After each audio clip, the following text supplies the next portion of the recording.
Let me welcome all of you once to this webinar. We are so fortunate to have to be able to do it in association with the Pune International Center, with whom we've had some very good discussions about these issues, and particularly thankful to Dr. Kelkar for having agreed to uh, launch a paper that we are about to present in terms of improving India's competitiveness for inclusive economic growth. If I may request my colleagues to please, Pooja, welcome. Good. I'm glad you were able to make it. May I request my colleagues to please put up the bullet points? Yeah, thank you. Right. The paper has been circulated to all, and to those who may not have received it, it is available and on our website, and we will display the link to it. In 5 points, let me summarize what we are talking about and why it is important for, and what are the important factors for improving our competitiveness. The first is investment in intangible assets such as skills, health, education. And there our suggestion is to leverage the potential of public-private partnerships. The second is the kind of cooperation and participation in supply chains through intra and intersectoral firm level cooperation is so important. And at the same time, it is also important for India to participate in trade agreements like RCEP, which we have ignored so far. Thirdly, the important thing is to ensure fair competition. And for that, our suggestion is that we should adopt a national competition policy, which has been drafted by the Ministry of Corporate Affairs in 2011. The fourth point is to modernize and enhance capacities of public institutions. And this is coming straight out of the book written by Vijay Kelkar and Ajay Shah, with whom we're going to hear more about this in terms of improving capabilities. How do you ensure convergence among policies and practices, for example, between trade policy and industrial policy? Though these are under one minister, the two different departments, and often they are looking at it from their own very narrow perspective or through a siloed approach. The last point that we would like to make is that shared vision and mutual learning are important, including to promote a single market. A lot of things have already happened to promote a single market, like the GST, despite of its drawbacks in terms of implementation. But the crucial part is that there has been much talk about cooperative federalism, including competitive federalism, but it's not happening in letters in the way it should happen. And without a unitary approach in the country on many of these issues, we will find it very difficult in order to promote a competitive market. And finally, our motto is we require an enabling environment for Samaj, Sarkar, and Bazaar to work together. With that, let me conclude my remarks and invite Dr. Kelkar to please launch the paper and say a few words. Vijay, you're... Thank you. Can you hear me? Yeah. Well, Professor Mehta and all our distinguished participants for this evening's webinar. First, I want to really appreciate Pradeep Mehta and his colleagues' wonderful efforts to put this paper together and giving us the privilege of associating ourselves as a Pune International Center for this organizing webinar. And I'm delighted that we can play such a small role in taking this cause further. This paper is extraordinary in terms of importance because the timing is right, and also the uh, for two reasons timing is absolutely right.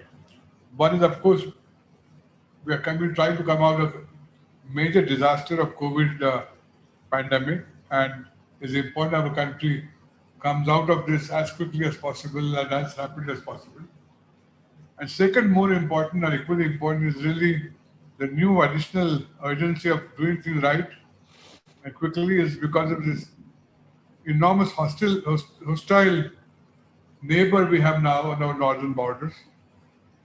And it seems that that our northern neighbor is likely to be there for some time uh, for us to face.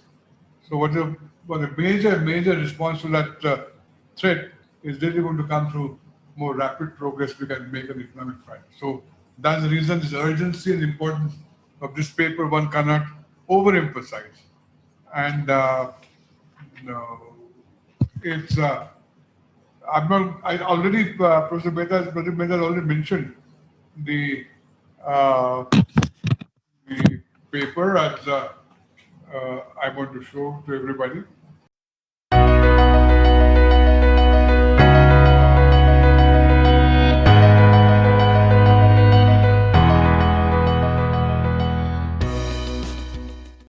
And as the title of the paper says, it's really for promoting inclusive economic growth. What this paper does is it brings up what he calls 8 pillars of action. And this action-oriented paper proposes actions and policies. Uh, I think each one of them pillars is extremely important for us to discuss this evening. If Pradeep permits me, I would like to propose two additional areas which may, if people have time, we would like to discuss. But in my view, they're as important as this first eight. This is, I think, the first one is really we'll have to also have this measure along with the measures for decarbonize India's growth. Without that, I'm afraid there's no future. So how the process of decarbonization or making growth green is going to be one of the important additional issues we have to discuss and think about. And second, I'm afraid another broad issues we have to think about, which is not economic part of it, but the political economy of it, is a major to strengthen social harmony within the country. Because without that, whole thing can go kaput if we are not mindful of the need for maintaining and nurturing and strengthening the social harmony along with its economic measures we are trying to take, because I'm afraid it has eroded in recent years, and it is important that that does not become a constraint on all our ambitions. So I'll stop at that, and once again, I'm grateful to all the participants who agreed to join this evening's webinar, and I'm looking forward to learn from our friends and colleagues' intervention. I particularly want to thank our people who agreed to be discussant, Ms. Pooja Mehra, who, as you know, is one of our distinguished economic journalists. She had a wonderful book, The Lost Decade, which talks about problems where India went wrong. Then Dr. Ajay Zarade is another very important contributor to debate in the recent years. He is going to be our second speaker. And third is my very dear friend, Dr. Harshvardhan Singh, who is probably one of India's best trade policy good theorist and practitioner. So I'm looking forward to listen to all this discussion and also comments from all you colleagues. Thank you very much, and over back to you, Pradeep. Thank you very much, Vijay.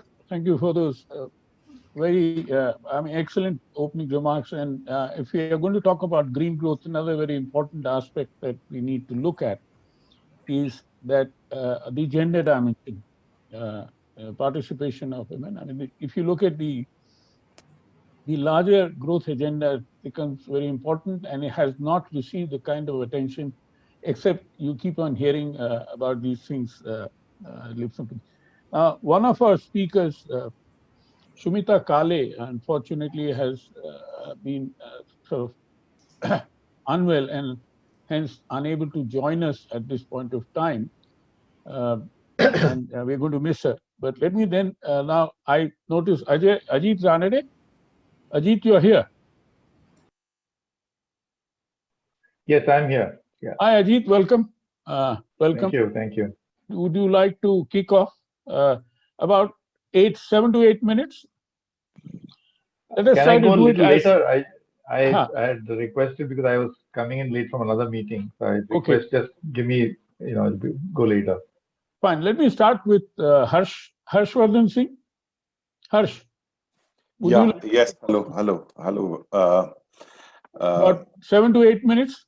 Fine, fine. I would have liked to hear Ajit, but perhaps we can bilaterally discuss these issues if the time finishes. Uh, I found the paper very interesting. It's a good collection of various initiatives. Uh, the thoughts which came to my mind, and I'm only now talking about competitiveness, not competition policy per se. Competition policy is one of the parts of the framework for uh, giving energy to the drive of competitiveness. And a number of policies. The value of this paper is it gives in one collected place a number of initiatives which are required. And I've been giving thought to how to improve the situation in terms of competitiveness or export competitiveness or linking up with value chains for some time now.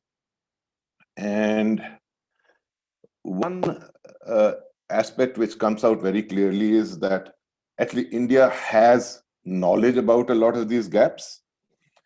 India has announced policies, a number of policies to address these gaps. And the problems arise, one, due to actions which are needed by the policymaker or government to improve the situation. And second, actions of the policymaker which should not be actually taking place. A variant to this is to improve the actions which are in place. So if I look at this paper or if I look at any policy document, the first thing which strikes me is the long list of action points which one has to implement. And the key aspect of a policy implementer or policymaker, but much more so implementer, is that they have to focus on some priority issues or priority areas. And the noise is coming from there. So one of the methods which I thought of was, okay, let's find out from the industries concerned, what are the top 5 issues which, if they can be managed properly and efficiently, we would be better off in terms of actual operational conditions on the ground than we are today. And such a list has been prepared. The government is working on it. And in that exercise, one thing which became very clear to me is that it's not a lack of just knowledge of which policies to implement, but the implementation of the policies themselves, which in many cases is not being done properly. Second, a lot of these, in fact, all these policies, Pradeep, you mentioned that trade and investment are under the same minister.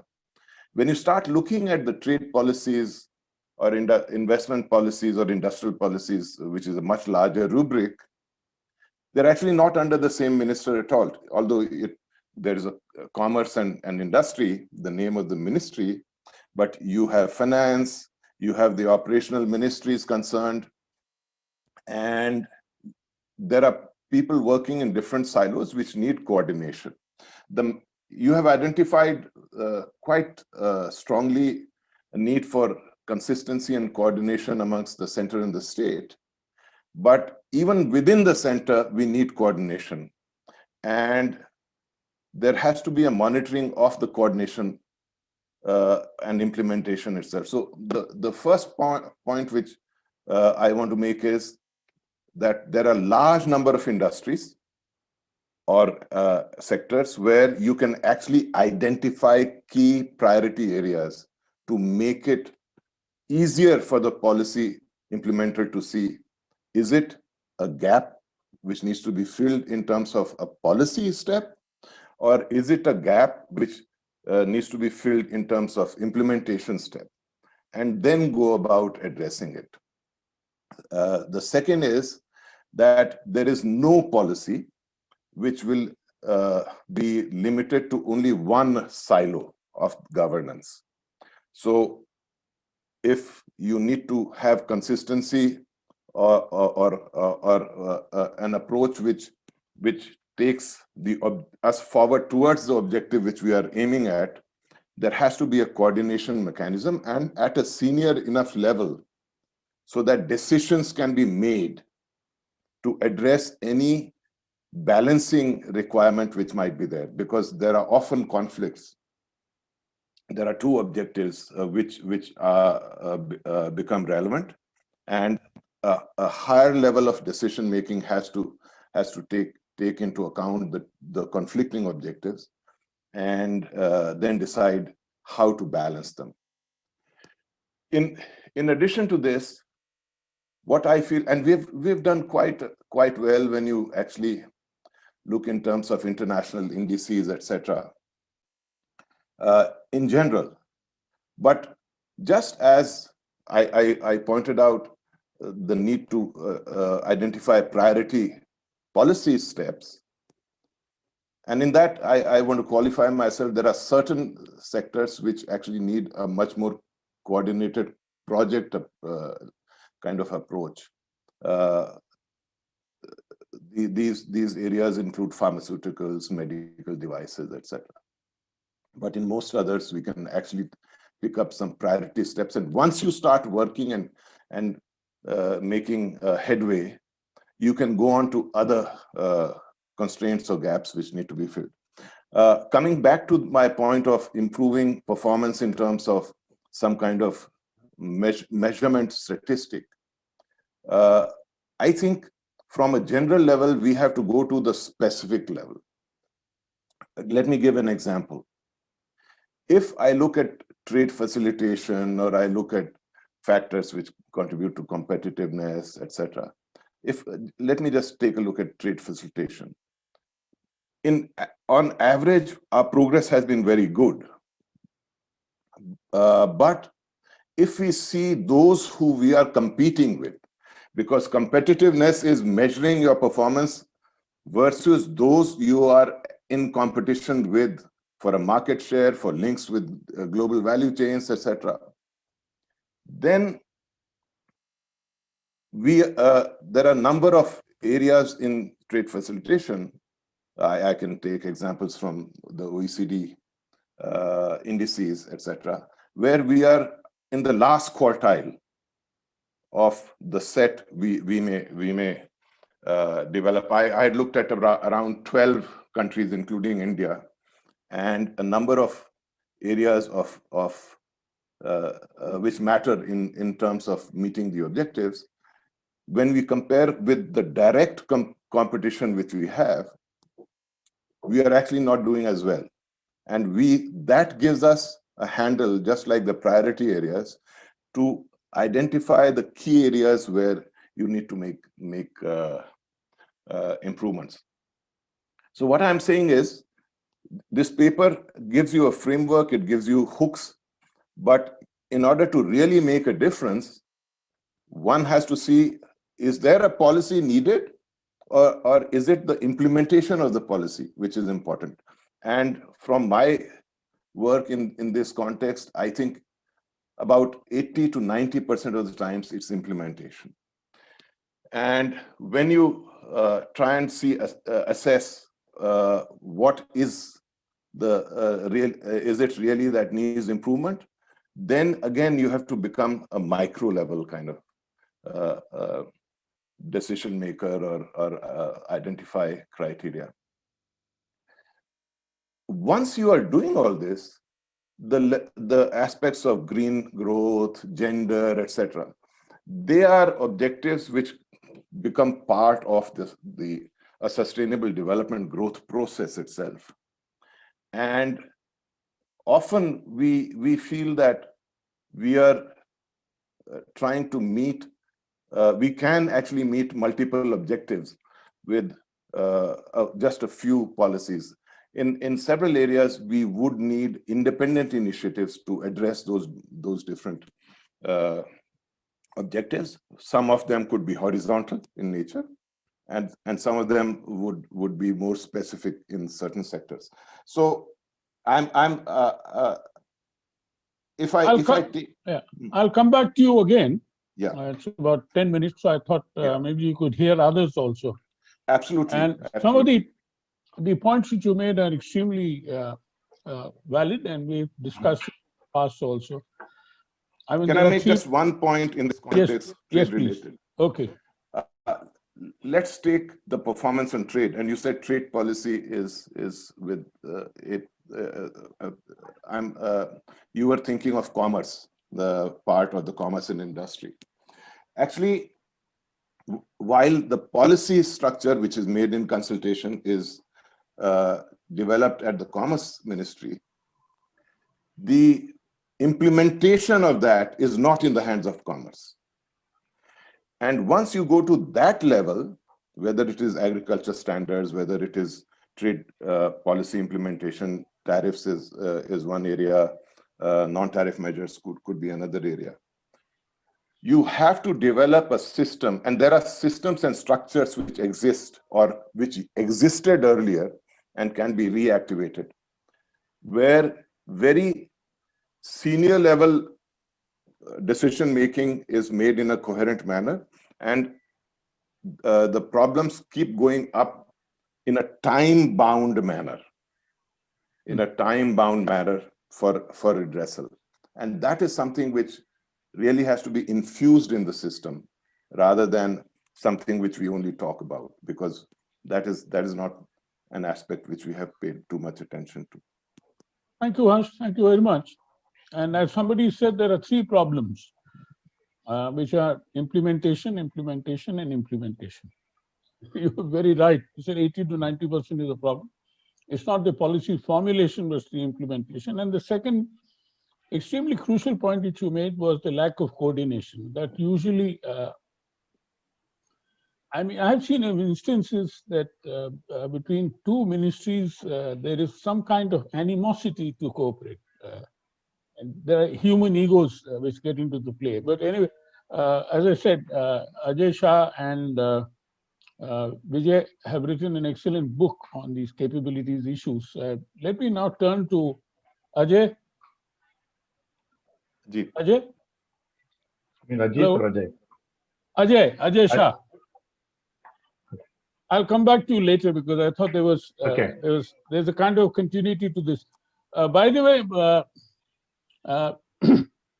Harsh, when you talk in terms of trade facilitation issues, one of the catalysts for this paper was Preetam Banerjee, who's a trade facilitation expert working with ADB. And I'm sure we'll take this into account and see what improvement we could do to the paper after this. May I now request Ajay Shah? I want to continue exactly where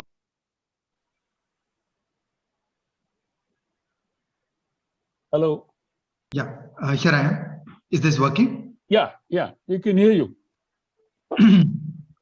I want to continue exactly where we left off on the problems of the working of administrative organizations in India. Everybody loves to complain about how badly the Indian bureaucracy works. And in the book that Kelkar and I wrote, we go after this question at length. And our main argument is that the root of this problem lies in the badly drafted laws. So very often in India, we are saying that we have good laws and they're badly implemented. Our thought process and our argument is that these laws are badly drafted and they create the space and the opportunity for officials to behave badly. Now, what is the logic here? Every law is the constitutional authorization for the Indian state to force a private person to behave in a certain way. Okay, so laws are the machinery that authorize coercion. Now, what is happening all too often in India is that the laws are drafted with vagueness of objectives and vagueness of powers of investigation and vagueness of punishment.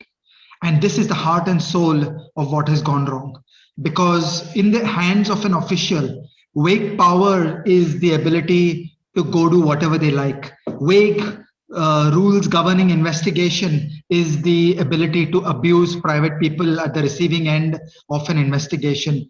Vague definitions of punishment is the discretionary power to inflict arbitrary punishments. And vague objectives is to basically go after anybody you like. So we feel that the bad drafting of most laws in India is the heart and soul of the malfunctioning Indian state. We constantly see the world of business exasperated, infuriated, and horrified by their interactions with the Indian state. It may be a regulator, it may be a central bank, it may be a tax authority, it may be a criminal enforcement agency. The basic story is the same.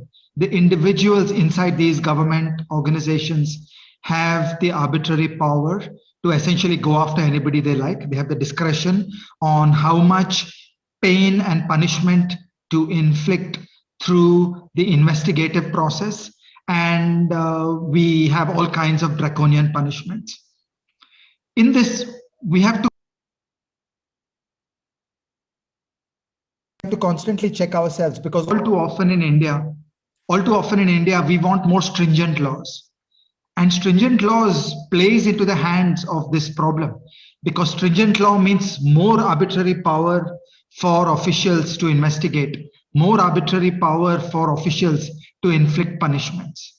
Okay, we see harmless economic laws like the Companies Act being littered with hundreds of criminal penalties. This is just officials amassing power. So we think that one of the most important elements of navigating our way out of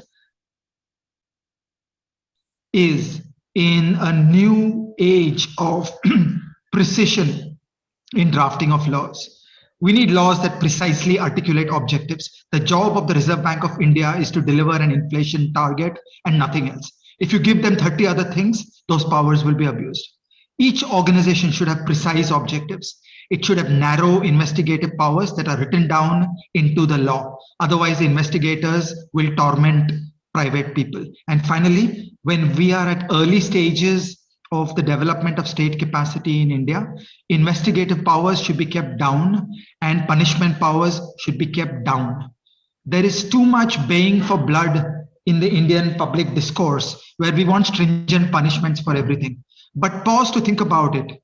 If a traffic cop has the ability to do a 500 rupee fine for busting a red light versus doing a 50,000 rupee fine for busting a red light, which do you think is going to work better? The answer is that a 50,000 rupee fine is just going to collapse in corruption and arbitrary power. So in similar fashion, all around the Indian landscape, for the next 25 years, for the next 50 years, we should be extremely cautious before we give investigative powers and powers of punishment to officials of the Indian state, because those will just not work. We have to first learn how to do checks and balances. We have to first reverse the principal-agent relationship where we, the people, are the principal and government is the agent. At present, we have some kind of colonial environment where there is some state that is the colonial master and we are the subjects. This is the root cause of the disenchantment of firms with operating in India, with investing in India, and we need to go to the root cause. Thank you. Thank you very much, Ajay. That was excellent. Which reminds me, see, the problem is, it is not just the badly drafted laws, but laws which are well drafted are misused very badly.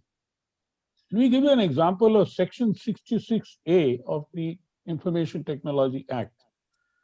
That was used, if you people might remember, against two young girls in Thane when they criticized the holiday in favor of Balasaheb Thackeray's death. And one posted on Facebook, she was arrested. Another friend who liked it was arrested. That's not the end of the story. Just the other day, the Supreme Court came down heavily that, look, we have already struck down this Section 66A, and it is still being used. Now, look at the temerity of our enforcers, that they use a section which has been struck down. Parliament should have legislated and struck down the provision. Not having done that, but I'm giving you, this is an excellent example of the kind of lack of proportionality. Now, there's nothing wrong in the drafting, but the way it has been used is something which is worth seeing. Now, well, can I just say one sentence? Arresting people, criminalizing people for these trivial things. Hello.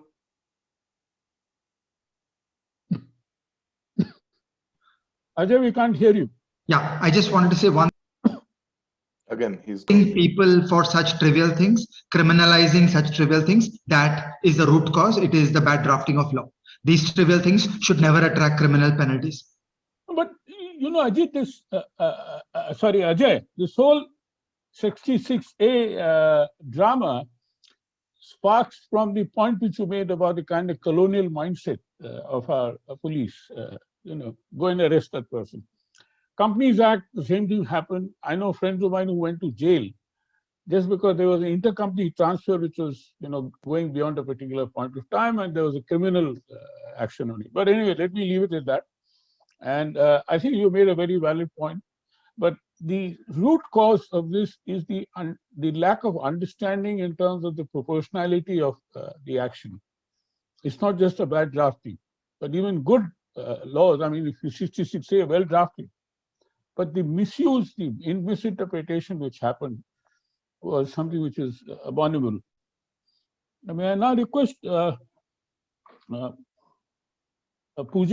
Mehra.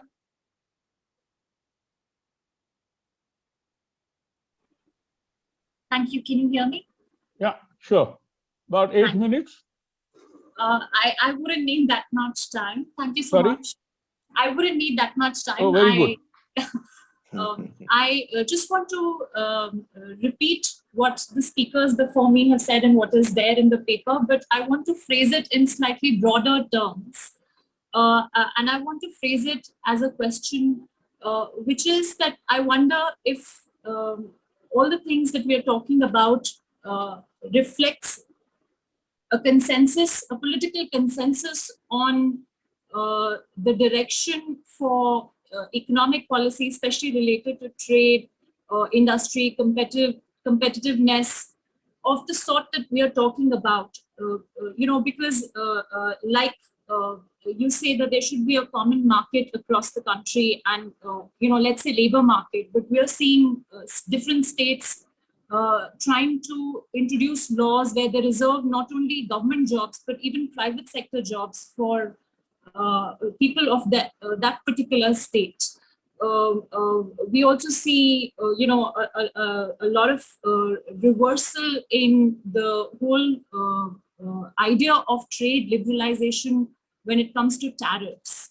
So the question that I wanted to put forth for discussion is that, broadly, is this telling us that our politics no longer believes in competitiveness and at least getting to competitiveness through these particular policy actions that we are talking about? And I say this because this is not just, I don't just see this in policy decisions of one particular government. I see this in policy decisions of political governments of all political shades. So I'm asking, if our politics is still, does it still have faith in trade liberalization and competitiveness and a common labor market, across the country? Thank you, Pooja. You put your finger on the nerves. And the fact is that our polity today does believe in protectionism. We talk about global value chain, but at the same time, we keep on raising our import tariffs. So there is quite a lot of problem. That may I now request Ajit Ranade. Thank you, Pradeep. I'm happy to see you. I think you look younger by the day. So good to see you. I think it must be. I'm catching up with you. Beard is not your monopoly. Thank you for inviting me, and thank you for accommodating my request to go later. I have so many things to say, but I'll try to confine myself to 8 minutes. Please stop me when the 8 minutes are done. Okay. Also, I'm very happy to see Pooja spoke for just 3 minutes, So you have her 5 minutes also. No. I think we should put it in the public pool. Yeah, but very happy to see Pooja that is the whole Mehra, idea. actually. Very happy to see Pooja Mehra because she wrote a book called The Lost Decade. Am I getting the title right, Pooja? Yeah, so in fact, it documents very well. I think the period she refers to is probably from 2009 to 2018 or 19, which roughly corresponds to UPA 2 and the first NDA government of this under Prime Minister Modi.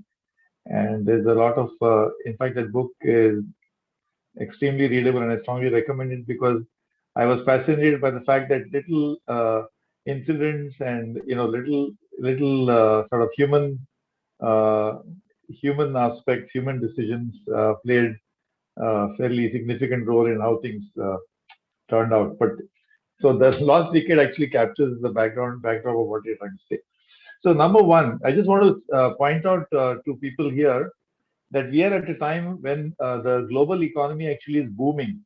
The two largest economies of the world, that is the USA and China, together account for something like $35 trillion of the world economy, which is probably 40%. And they are collectively going to grow at least at 5% GDP, which is like Indian economy growing at 50%, just to give you the scale.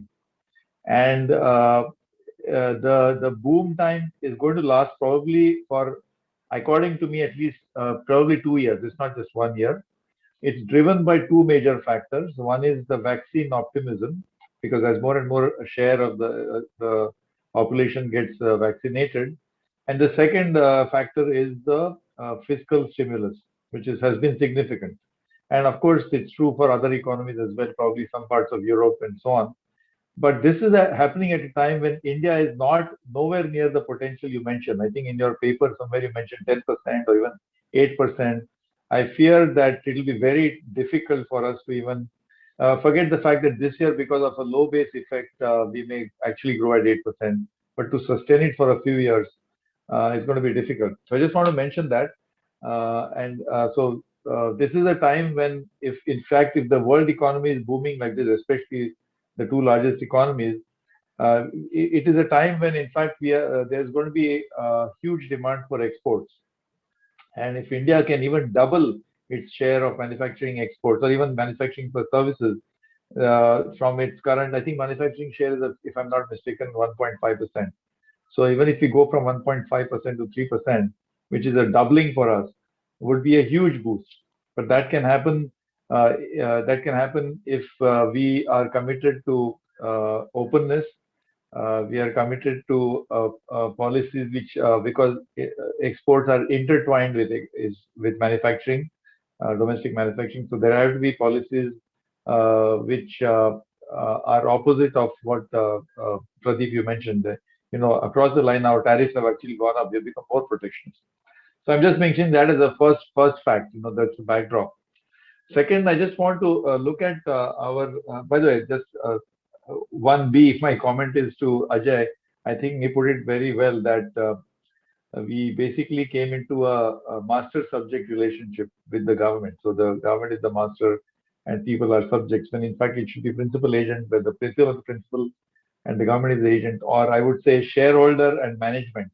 We should think of ourselves as shareholders of the company, or the large company called the Indian economy, and the management is the government. So the management is running the company for us, but sometimes it feels as if the management is hijacking the company from the shareholders.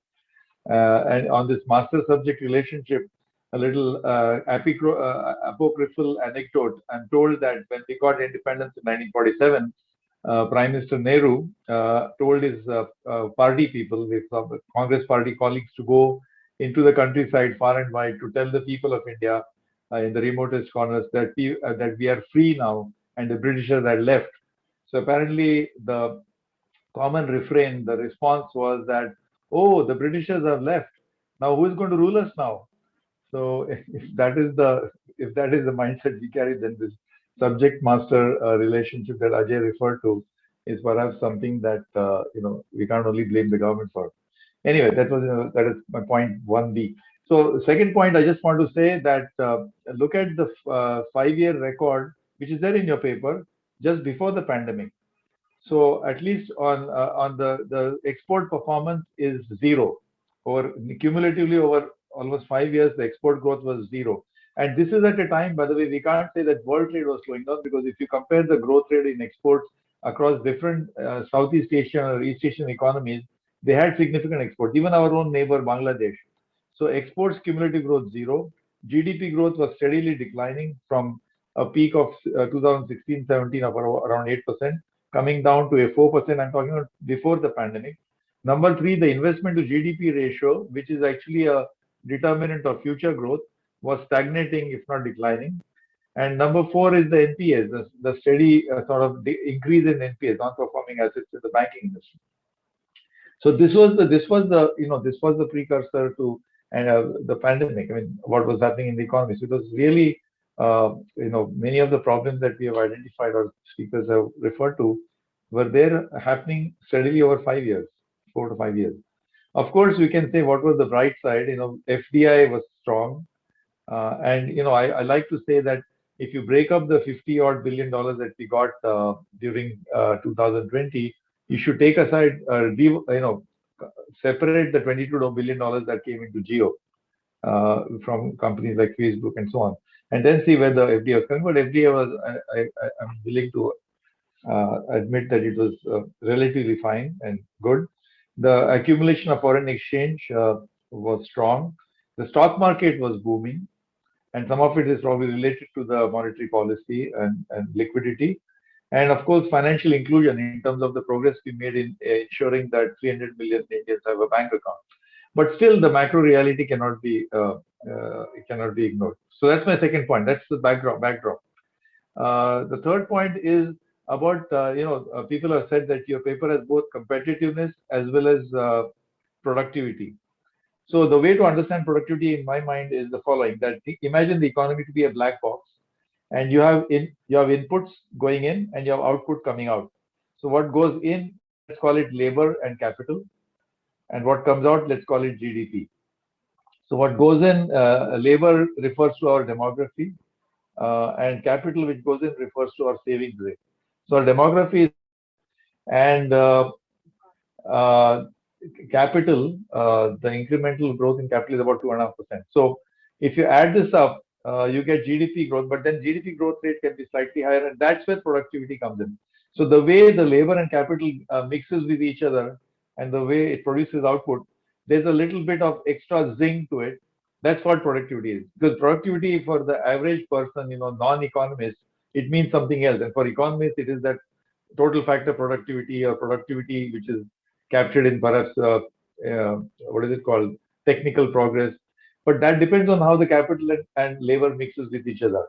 And there, I think the biggest strength of Indian economy is its demography or labor, but human capital is very low. That is the skill formation.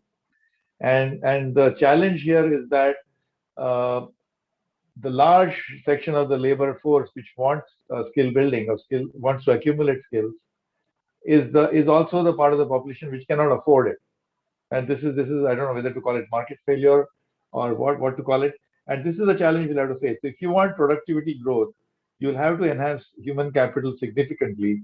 But this human capital is not going to pay for it. It's not going to be through a market mechanism. At least I don't see that India's really the most significant advantage it offers is human capital, or potential human capital of the labor force. And unless you have steadily increasing levels of human capital or skilling, I don't think how we are going to make that dent in productivity. I mean, and we can't take, people say that your traditional sectors like garment making, footwear and leather, agro processing, these are all fairly labor intensive, and this is where India can have an advantage in large scale employment creation and of course perhaps productivity enhancements. But these are also areas where there's going to be automation perhaps, and there is a report which say that 60 to 70% of India's manufacturing is vulnerable.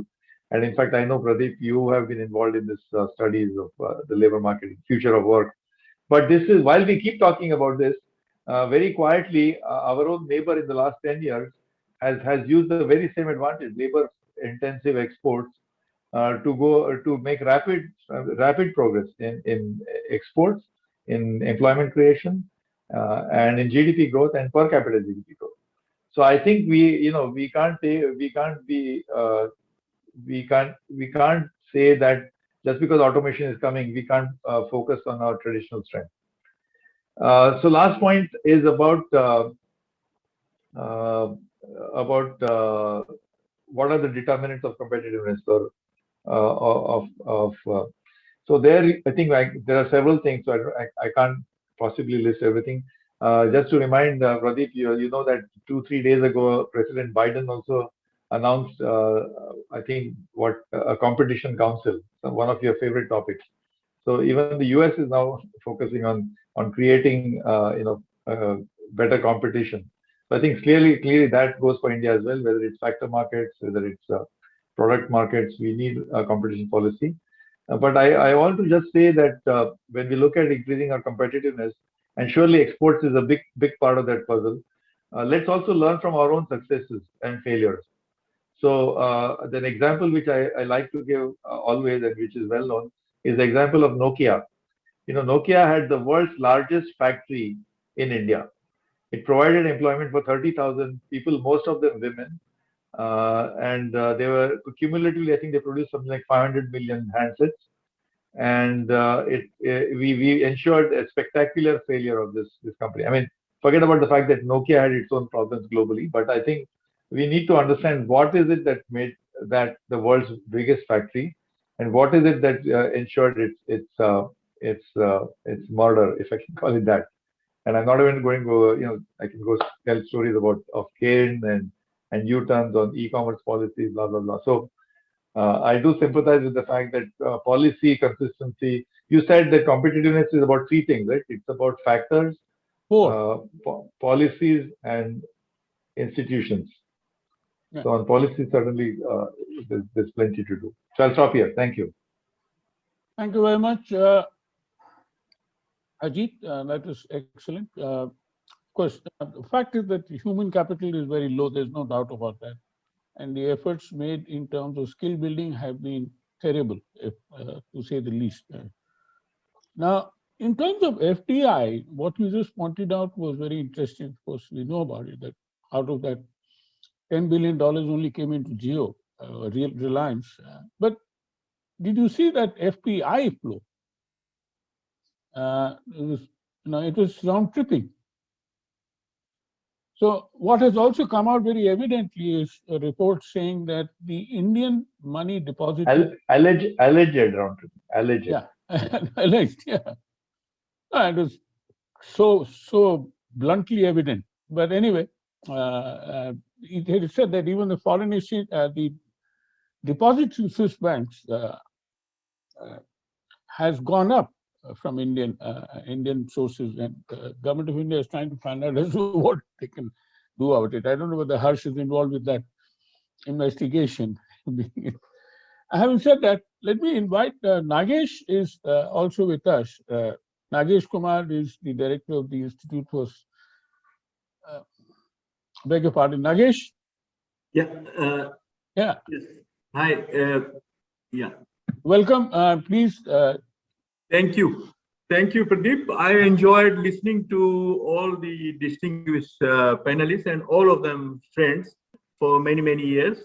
I think this paper raises number of very important issues on competitiveness and on inclusive growth in general. And I mean, all of the panelists have highlighted some issues.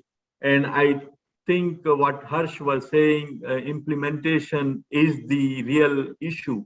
I mean, there are many good policies that we have implemented poorly, and so their outcome remains, not so satisfactory. And industrial policy is one such example that many East Asian countries made such a spectacular success of industrial policy, and we have not been able to achieve those kind of gains. But some of the, I mean, beyond implementation, some of the new issues which are coming up on the horizon for which will impinge on competitiveness include, and you have put your finger on that, RCEP. I would like to highlight this for one simple reason, that the RCEP will lead to a kind of efficiency-seeking restructuring of industry in Asia, of the type that was followed by a single market plan of Europe. And so entire industry in Europe was reconfigured to become more efficient, more competitive on the whole, and they were able to exploit the economies of scale and scope. And this is a very detailed documentation of that is available.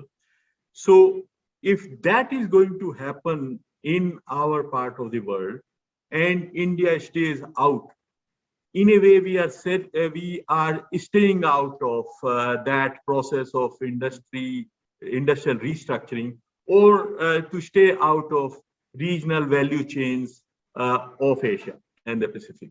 And I mean, many of you know how hard it was to get into this grouping because there was RCEP was preceded by CEPIA, this Comprehensive Economic Partnership of East Asia, and there was a lot of resistance to India's entry. In fact, the formulation that some countries, our neighbors, were putting forward was ASEAN +3 and 3. And we fought very hard to get everybody on the same page, ASEAN +6, and not ASEAN +3 and +3. So we managed to get into it. We remained part of the negotiating group in RCEP for as many as 8, 9, or 10 years, and then we walk out of it. I think this is something which we need to really rethink about. And China is, of course, a challenge for everyone around the table, with or without RCEP. And there are safeguards and transition periods available in RCEP and even otherwise. So there is no reason why one should be frightened of that and not use the opportunities and exploit the opportunities that RCEP will throw up for India to participate in the regional value chains in Asia Pacific. I'll stop here. Thank you. Thank you, Nagesh. Can I invite Pritam Banerjee? Pritam, are you there? Pritam? I think he's gone. Anyway, the floor is open, and those of you who would like to... sorry, sir, I was on another call, please. Right. Would you like to respond to some of the points which have been made? Yes, sir, just quickly, I think I would like to comment on the point that was made by Dr. Singh. and on trade facilitation, and on the larger point on the the debate that we're having on policy and implementation. I think both, in many cases we have poor policies. There is no doubt about that. But I think there is, in my personal opinion, greater recognition of the fact now that there are many poor policies, or there are acts and laws which have specific clauses or sections which need to be reformed. I think there is lesser appreciation of the overall challenge of the quality of implementation, because that, as Dr. Singh correctly pointed out, requires a lot of micro level deep diving. What are the incentives or disincentives for officers to behave in a particular way, and they tend to be different from domain to domain, and that requires a domain based. So what is true for customs or tax will not be true for some of the other domains, like if you look at the implementation of warehousing rules, for example, or in the agricultural market rules, for example. So that requires a lot of heavy lifting. And I think this paper provides a macro framework for looking at some of those things. On the trade facilitation part per se, if I may say so, there are two parts to it. And again, I think Dr. Singh was absolutely correct. The first part is the systemic one, right? So it's the digitalization, the automation, what was paper before moves to digital filing now. All of that transparency has happened quite rapidly in the last 6-7 years. And we have seen the results of that by India's rank being improved. What has not happened, and I think Ajit, Dr. Ranadesh's point is very valid over here to an extent, is the culture of enforcement on the ground. And I think something we discussed for a long time was this disconnect between, we're talking about skilling and capacity building. A lot of capacity building is also required at the enforcement level of government. It is not all about officers being, for lack of a bad word, of lack of a better word, corrupt or behaving badly. A lot of it is also this culture of enforcement, this ability to understand how enforcement can be done differently while achieving the same objectives of enforcement. So that needs to be discussed also. Thank you so much for giving me the opportunity to speak. Thank you, Preetam. Well, a question, Amol, would you like to? Amol?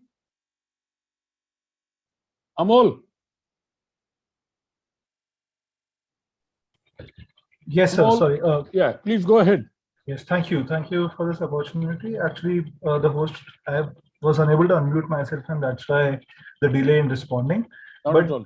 Just quickly, one small question to Dr. Harshvardhan Singh. So it was a pleasure to hear you, and particularly your suggestions on high-level coordination mechanisms to ensure consistency in policy design and perhaps implementation.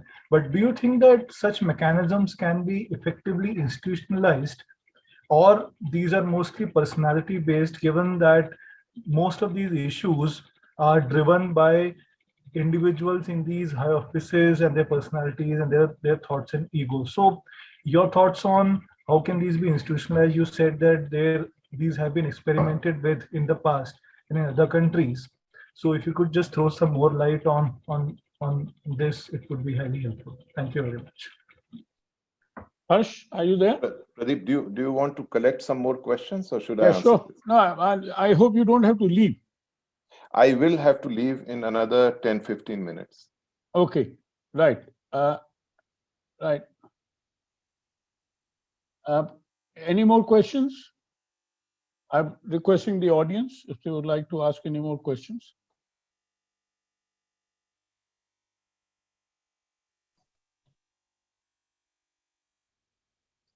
The panelists, if they would like to respond, before I ask Harsh to respond to this question. Pooja?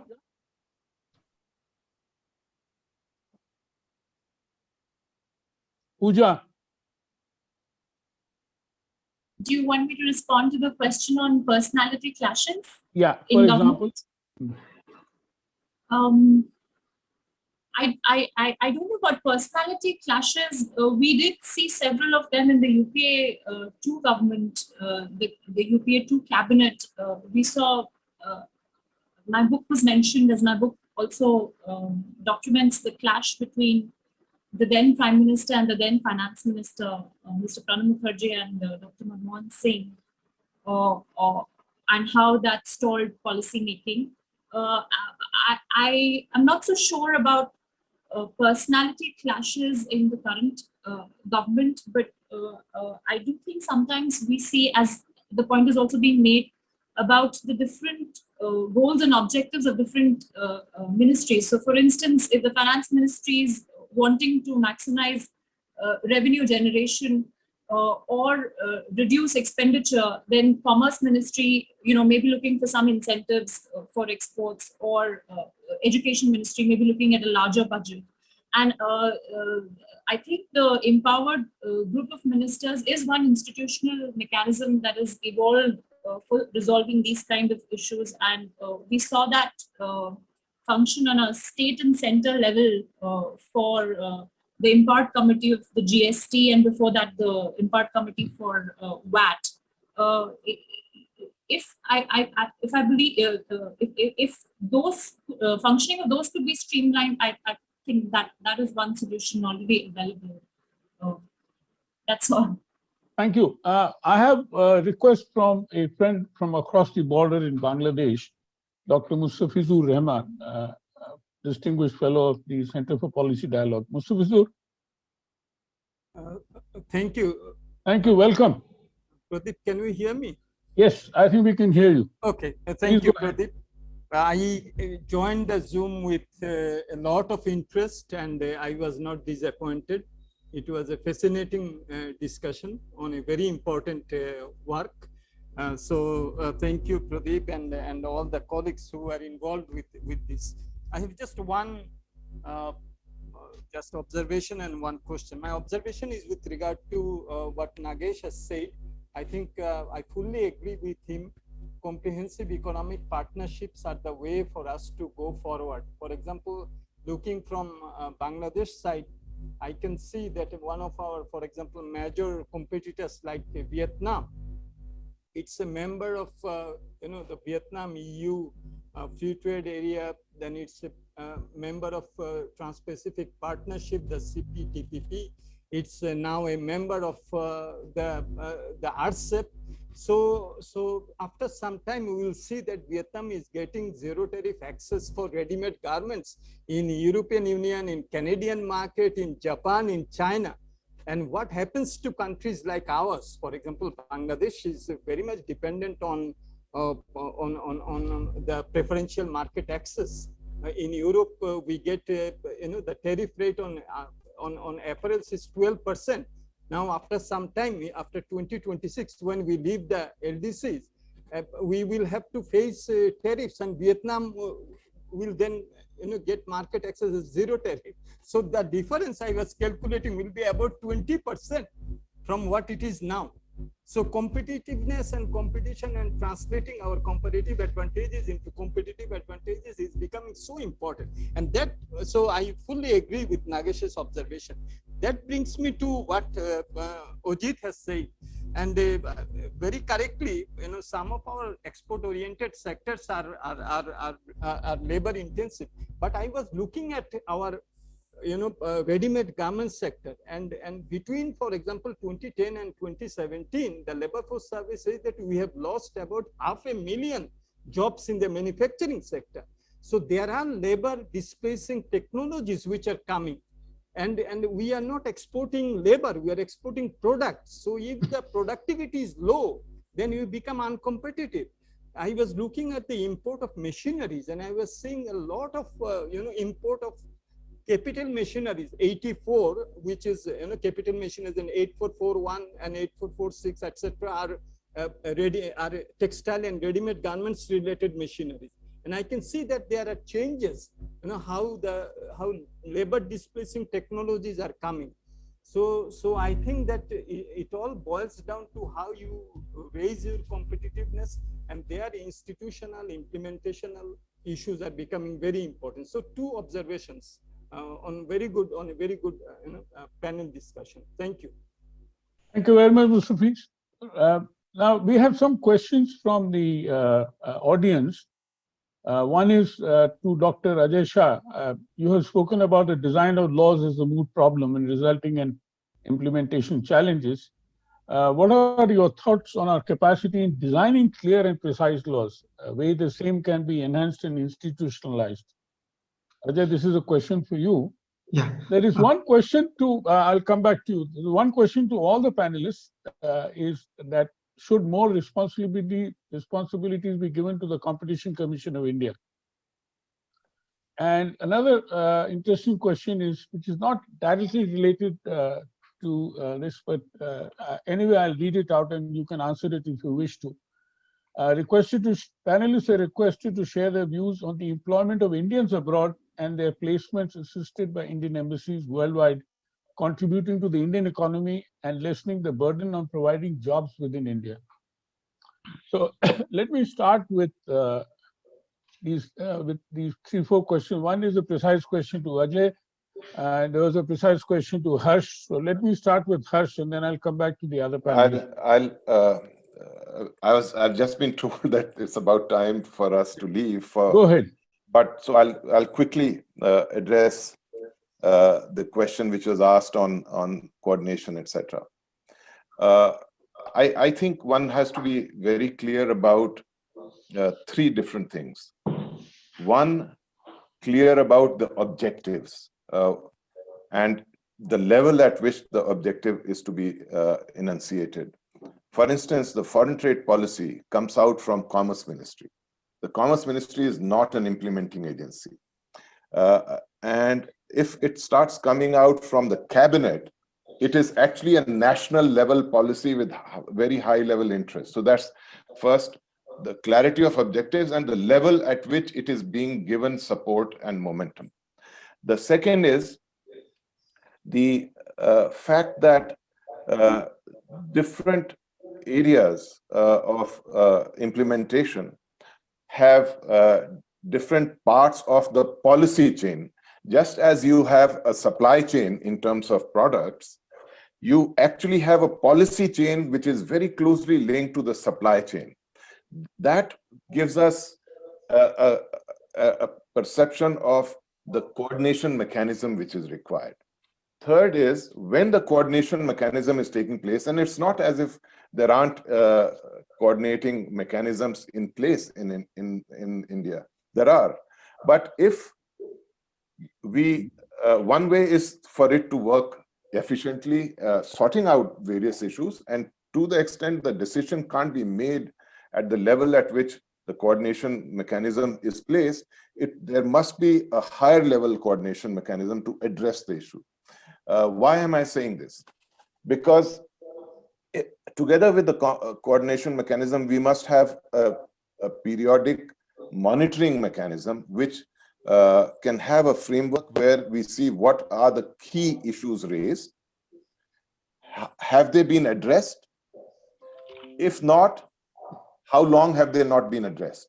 So if we really focus on addressing the problems rather than noting the problems and making efforts to get by,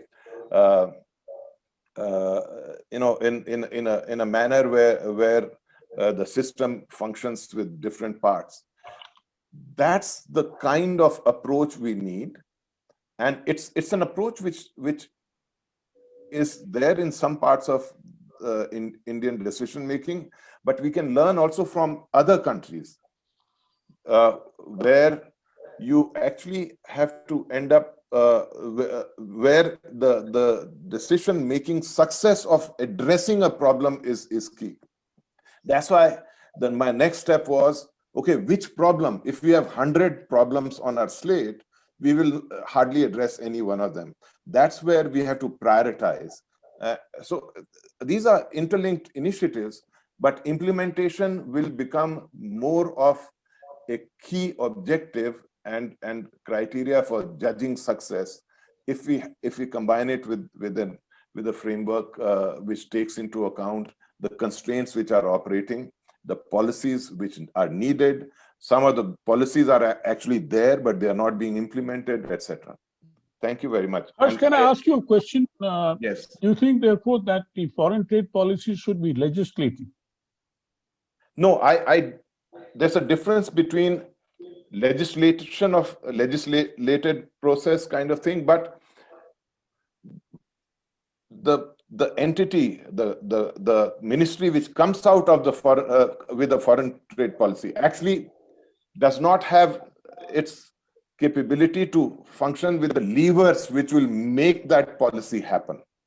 No, but an So act. a cabinet decision is not necessarily a legislative decision. Well, no, Where the an act cabinet has to puts go it- through a cabinet process, right? Yeah, I think it That is why I'm must have suggesting the that. weight of the highest form of governance, so that Right. it becomes a national level initiative. Yeah, but on the other hand, there is one problem that we are facing in India now, is there's too much of centralization in the PMO. No, but these coordination mechanisms are not necessarily in the PMO. PMO is our biggest coordination machinery today. That may be, but the point is there Secondly, are levels of coordination. You can have a coordination mechanism within a ministry. You can have a coordination mechanism which is with 2 or 3 ministries, depending on the issue being addressed. Yeah, It should go up only if this mechanism is unable to address the problem. See, we have also got let us not ignore the fact that there are a lot of cabinet committees on many of these issues, which are supposed to be the high-level coordination mechanism. But you're right.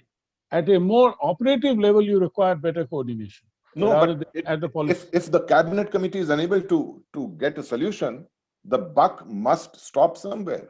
Okay. And a solution, or we say, fine, we cannot have a solution to this. We'll live with this. Do you have Then any? let's not try and improve things on that account. Fair enough. Thank you very much. You can't have it both ways. Harsh, can you? And second, competitiveness is, and that's where the tension comes in with tariffs, etc. Competitiveness is both competitiveness today as well as dynamic competitiveness, where the change in technology comes in. You know, the comment about clothing, etc., which shows how machinery is making a difference. Ajit pointed out that, there's so been technology, labor replacing technology is technology. changing in a different way in different industries. But one other insight, if you look at a common policy structure, is that the manner in which you address specific issues of industries actually varies across clusters of industries. So you can't have one solution for all. Okay, before I let you go, now must leave. Harsh, before I let you go, would you like to respond to the other questions which have been raised? No, I'm unable to. Okay, I have to leave. But thank you very much, and thank you everyone. Yeah. Thank you, Ajay. Yeah, your question is most interesting. That at heart, if there is a problem, if there is a crisis in the drafting of laws, how do we set about addressing that? It is a real problem that most people who start out as students growing up around conventionally drafted Indian laws are being taught those, and then that is a vicious cycle and it feeds on itself. Similarly, there is a very important piece of government that is called the legislative department. But for the legislative department, when they vet a draft law, they tend to compare it against existing laws. So as an example, anytime a new regulator is being set up, they copy the provisions of the SEBI Act. So all the bad features of the drafting of the SEBI Act tend to propagate to all the new regulators that are being set up in India. So this is a huge issue. We need to develop a whole new ethos and intellectual capacity for how to think about reading laws and writing laws. Just as an example, when my colleagues and I worked on the drafting of the Indian Financial Code, which is the draft law created by the Financial Sector Legislative Reforms Commission, we actually separately ran many weeks of training on how to draft laws and how to read laws. And we had to do a lot of de-education for people who had come through conventional Indian law school and conventional Indian thinking about how laws are done. So can this process be institutionalized, Ajay? In other countries, what happens is that there is a first beachhead where a couple of good laws are drafted, and some of this knowledge goes into process design at the legislative department. So that's ultimately where it should go. Right now for us, our challenge is, can we even get 5-10 good quality laws in? Right. And we are really at ground zero, that day after day, really bad laws are going through.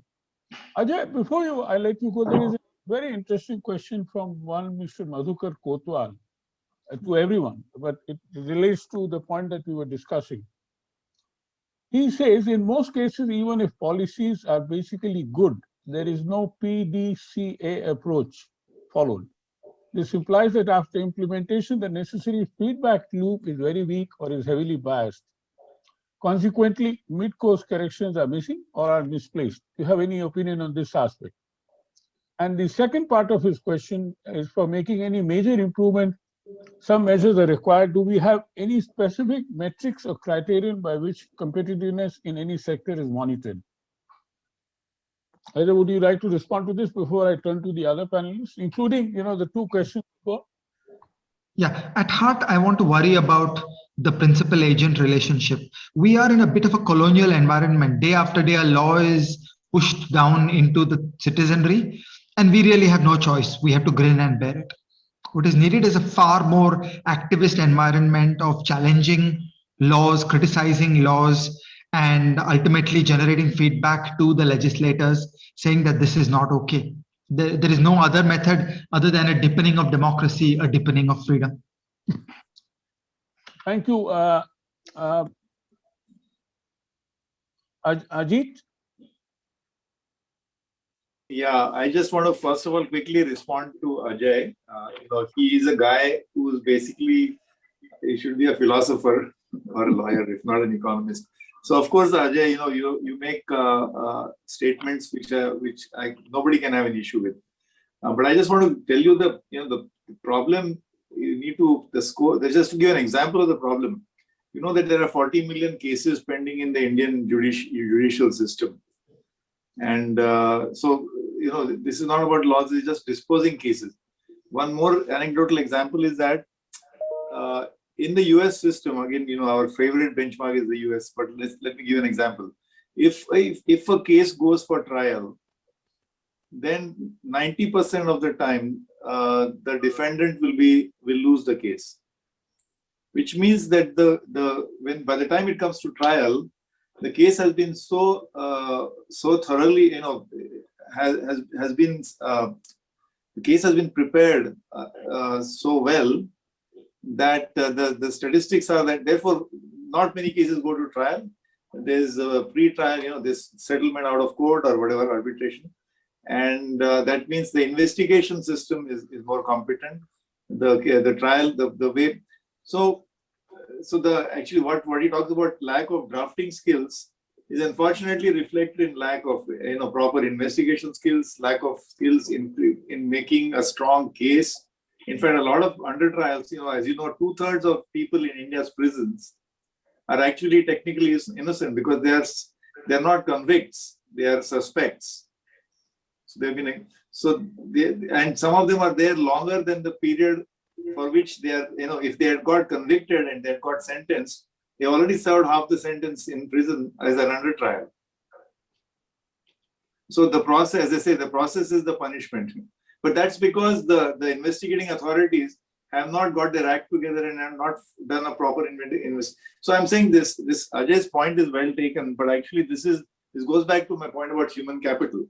Actually, the lack of human capital is a very serious thing. It's not only skilling in industry, but it goes across sectors. So, and I don't know what is the solution to it, because human capital needs enhancement.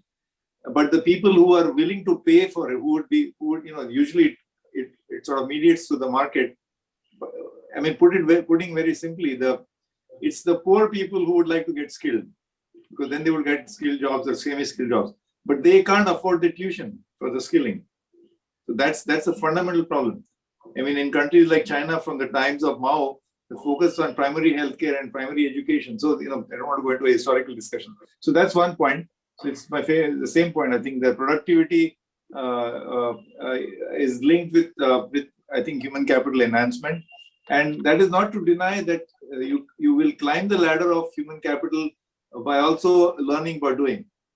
Professor Mustafizu, you said that there are labor displacing technologies, but it's not a black and white thing. It happens gradually. But in the meantime, at least there's more garments produced, there's more workers have employment. They climb the ladder of their own human capital, their own per capita income, their own life, quality of life. So, and by the time the labor displacement comes, hopefully they have achieved a level of skills where they can easily transition into something else. But we seem to, we are missing the bus on conventional labor intensive sectors.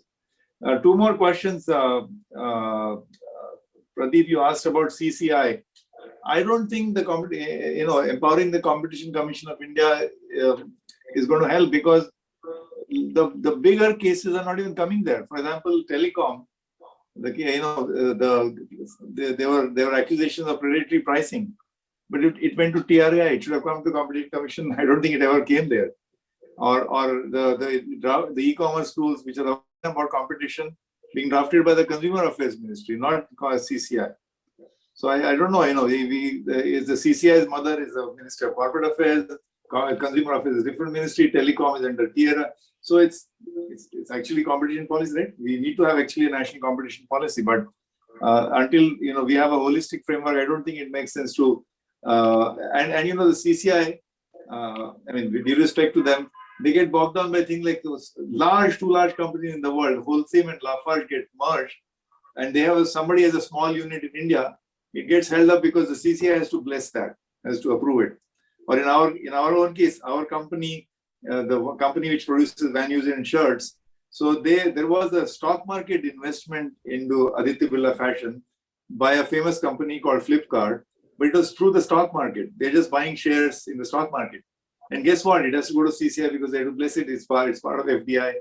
So I don't know, I would not recommend strengthening CCI until we get the holistic competition policy picture in a better shape.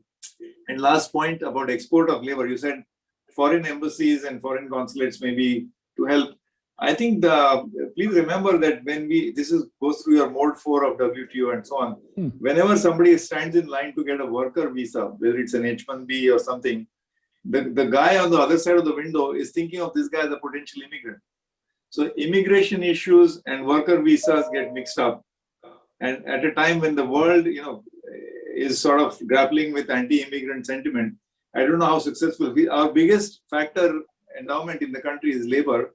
And it would be great if you can take advantage of the asymmetry in the world of between aging societies and young societies, and therefore cater to needs of sectors like geriatric care, healthcare, and so on. But unfortunately, labor export and immigration gets mixed up, so it's not going to be easy. So that's all. Thank you. Thank you. Thank you, Ajit. That was an excellent response to all the questions you raised. I agree with you on Competition Commission. And the fact is that, thank you for supporting it. We need a holistic framework under a national competition policy, which can then help move. The agriculture market reforms, which all happened, they're all competition reforms. Now, there are piecemeal approaches which are taking place. At least this government is very serious about that. That is what I can see. But what could be the motivations or desires maybe are different issues totally. Vipul, do you have a question? Yeah, I have a question for Ajit. I mean, very simple, straightforward. What do we do to get into or get back into RCEP, knowing that we don't know why we got out of it? Me? Okay, thank you. Is that for me? Yeah. No, we keep advocating. We do strong advocacy with the government. See, openness is a fundamental for productivity growth, GDP growth, employment growth. Openness is absolutely essential. If you're going to support global value chains, they're going to have import content. You can't raise tariff barriers and hope to be part of global value chains. In fact, Vipul, what I'd like to say is that people were focused on the rise of imports or whatever, from China. But really, to me, RCEP won't make too much of a difference. And the real difference is that RCEP is not going to be now going to be an economic area. And think of future investments. The future investors, when they want to set up a value chain, if one country is outside that area, they'll think twice whether I should have part of the value chain in India, because India is not part of the economic area. So in fact, we stand to potentially lose these kind of investments. So I think let's not focus on only trade balance. Let's also focus on the potential for investment to signing up for RCEP, and commitment to openness is absolutely essential, according to me. This is at a time when the world economy is booming, by the way. Ajit, by the way, you also have a problem of trade diversion if you're not a part of, if you're not in that, in that club. I have one more question which has just come up. What about we need to do a time check, Pradeep? No, we are concluding. It's 6:33, and let me take this last question and then turn back to the panel and then wish you thank you. It says, by using the huge research and development and incubation infrastructure available in the premium engineering institutions in India, what about using these institutions for rapid reverse engineering and rapid prototyping, thus creating global competitiveness and value addition? This is what China has been doing since the last 25 years. Sir, you're bang on. Ajit, would you like to respond to that? Or sorry, can I ask Pooja to respond? Pooja? Pooja, are you there? Hello? Ajit, why don't you respond? No, she is there. Can you hear me? Yeah, please, go ahead. Could you please repeat the question? I missed half of it. Basically, the question is the following, that we have so many good engineering institutions in India and science institutions. Can we not do little more reverse engineering and prototyping so that we can, raise our competitiveness? This is what China has been doing for 25 years, which is a fact. I think maybe I'll request Dr. Ranade to take that question. I really have no idea on that. Okay. Ajit, over to you. And then Ajay. We are all secret admirers of China. We never say it, but every time we say, oh, China is doing what we can do it. Well, as I said, this is the crux of it, right? Human capital. It's a very fancy word, but basically all kind of skill enhancement from the semi-skilled jobs to all the way to IITs and science and engineering. Whether reverse engineering helps, it used to be called, this is stealing of intellectual property. So I don't know whether we need to do that. We should not forget that India is already the seat of many global patents through the labs of Google, research activities of Google, of Microsoft, of GE. So we don't even need to be stealing IP to do that. I think basically the national focus has to be on how to enhance human capital at all levels. And as I said, I see that this is a big challenge. It's not easy. Like, Pradeep, we have set up the National Skill Foundation, national whatever something skill under UPA 2 or UPA 1 maybe. But it didn't do, they just listed a list of 500 areas where we got to go and go skilling. It's not so that's not the way it works. It works through the market process. So people go to, now they'll be, even as you speak right now, there's a huge demand for R programming, Python, machine learning, data analytics. Do we have enough teachers? And by the way, one of the missing sort of very weak link is teachers. There's a demand, but there's not enough teachers. We need to train the teachers as well. This is a big enterprise and it has to be mediated through the market process. I'm not sure how we're going to do it, but that I think should be the crux of enhancing national competitiveness. It's through skill and skilling, but not the way it was done through National Skill Foundation. Now, this goes back to what Harsh pointed out earlier or what even Ajay has been saying, is the National Skill Foundation, etc., all set up, but they were poorly managed and poorly led. It's top down. It's top down. Yeah, no, not only top down. We've got a whole, analysis on it as to what went wrong. We'll probably share it with the new minister who's come, Dharmendra Pradhan. Companies like ours would gladly, recruit apprentices, and as you know, bulk of the training happens on the job training. Yeah. So but we run into problems of labor laws. We have to make them permanent, or we run into problems, some other problem. I'm saying mediate through the market process. Allow these processes to function. Ajay, for your last word. My views on this subject have shifted over the years. I want to take you back to the late 80s. It would be argued that the sum total of IIT computer science graduates with any plausible computer science engineering knowledge in India was around 200 per year. So you can make a nice computer industry employing about 5,000 engineers per year But for the rest, you're basically choked because of the supply of skills. And we of course know how this story worked out. We know that when faced with business opportunities, the private sector came into education on a large scale, partly as purely private firms, partly as computer firms like Infosys who built out universities and so on. So my view today basically is closer to what Ajit just said, that we should remove government-induced distortions, make it easier to hire people at very low wages, make it easier to have apprentice models, etc. You don't need a lot of state. You just need a dynamic capitalism. When the business opportunities are there, the skills will get created. Thank you, Ajay. Thank you very much. Vijay, do you have any thoughts before we conclude? No, Pradeep, I was fascinated by the width and the range of discussion. My guru was Professor Chakravarti, and he used to tell me, Vijay, in policies, you have to really first identify the binding constraints, because if pick up those binding constraints, start removing one by one. I mean, you can't solve all the problems at the one time. Maybe have a sequential kind of way of doing things. So I think it's perhaps we have to reflect on this, that in this plethora of issues which we raised today, where we should start in terms of what is the binding constraint. Maybe that's where there could be a starting point. But I really thoroughly enjoyed it. I learned a lot. And once again, thank you and the Cuts, Pradeep, for writing this paper. No, Vijay, that is, as always, you come out with very brilliant nuggets of advice, particularly. I think the approach to look at analysis, sort of diagnostics of the binding constraints would be a good way forward. And we'll take that into our paper.